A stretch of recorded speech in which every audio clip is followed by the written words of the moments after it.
Imagine a kingdom so rich, so powerful, and so mysterious that many believed it couldn't be real.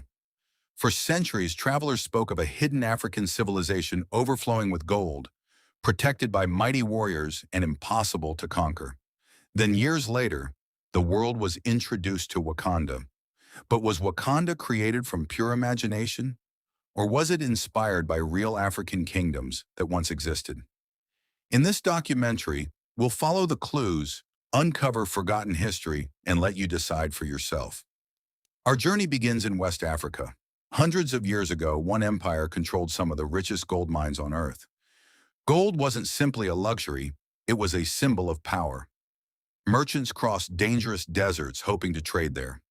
Then came a ruler whose wealth became legendary. His name was Mansa Musa. During his famous pilgrimage to Mecca, historical accounts say he distributed so much gold that it affected gold markets in some regions he passed through.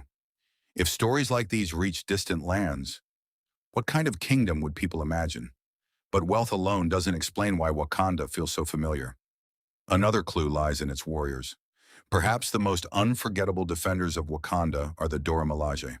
Fearless, disciplined, unshakably loyal.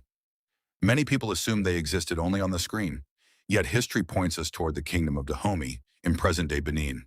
There served an elite corps of women warriors known today as the Agojie. They trained relentlessly, fought on the front lines, and earned a reputation that spread far beyond their kingdom. Was this simply a coincidence? Or another piece of a much larger puzzle? The clues don't end there. Not far away stood another remarkable kingdom, the Kingdom of Benin. Its capital was protected by enormous earthworks stretching for thousands of kilometers. Inside its walls, master craftsmen created bronze artworks that continue to astonish historians today. Its government was highly organized. Its rulers commanded respect. Its military was disciplined. Looking at achievements like these, it's easy to see why African history continues to fascinate people around the world. Then our journey takes us farther south, to one of Africa's greatest mysteries, Great Zimbabwe, a vast stone city built without cement or modern machinery. Yet its walls have stood for centuries. The kingdom prospered through trade in gold and ivory. When early European visitors saw the city, some refused to believe Africans had built it. History would eventually prove otherwise. Now, after following all these clues, a fascinating picture begins to emerge. As Marvel developed Black Panther, its creators studied cultures from across Africa. The clothing, the architecture, the jewelry, the languages, the weapons, even the royal ceremonies.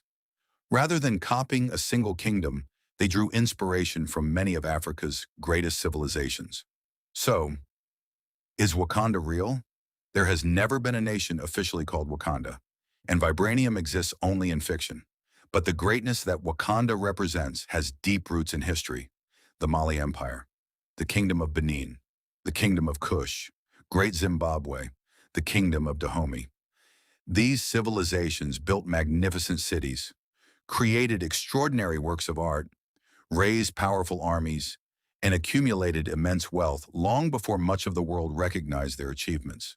Perhaps that's why Wakanda feels so believable. Not because it existed exactly as we see it on screen, but because its spirit echoes through the remarkable history of Africa's greatest kingdoms. What do you think? If Wakanda had existed, would it have looked like one of these great African kingdoms, or something even more extraordinary? Share your thoughts in the comments below. If you enjoy the story and want more stories like this, subscribe to the channel at Africa Folktales, Movies and Storytelling.